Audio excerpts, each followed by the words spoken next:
Former President of the European Commission Jean-Claude Juncker said UK deserters would not be welcomed with open arms, an unearthed interview shows. The UK officially withdrew from the European Union last year after 47 years as a member state.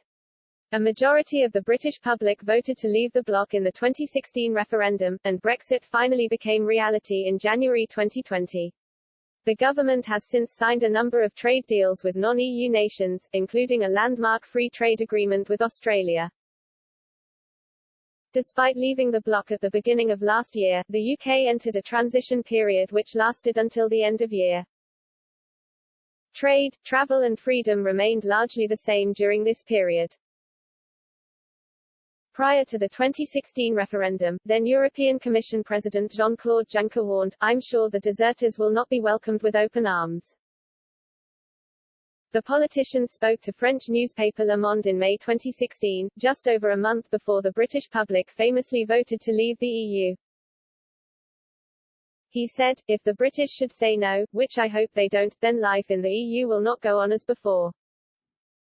The United Kingdom will have to accept being regarded as a third country, which won't be handled with kid gloves.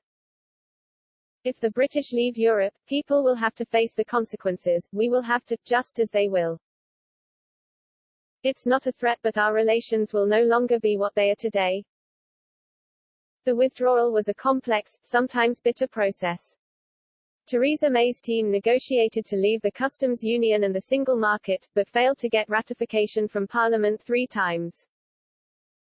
Just over 2 weeks before the initially scheduled exit in March 2019, Parliament voted for Mrs May to ask the EU to delay withdrawal until June, and then later October. Mrs May resigned in July 2019 having failed to get her deal approved. She was succeeded by Boris Johnson. Mr. Johnson's first deal was also rejected by Parliament and, following a snap general election which the Conservatives won comfortably, a deal was finally ratified in January 2020. Following EU agreement, the deal came into effect on January 31 of the same year and the transition period began. David Frost and Michel Barnier, Britain and the EU's chief Brexit negotiators respectively, negotiated a deal right up to the 11th hour. Trade unionist Paul Embury told Express.co.uk last year, "The crucial negotiations always go down to the wire.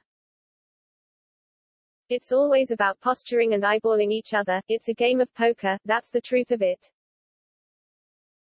I suspect the deal will be done quite late on, at the 11th hour, because I think it's in the interests of both sides for a deal to be done." A largely favourable deal was indeed done with the bloc, and the UK has also put pen to paper on several other new deals around the world. More recently, however, some industry bosses have noted disruptions to UK supply chains as a result of Brexit.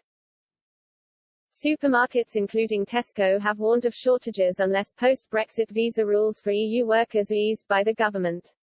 The chairman of Tesco, the UK's biggest supermarket, warned of a shortfall of almost 100,000 HGV drivers. But the government has thus far stood firm, and will continue to honour the result of the referendum.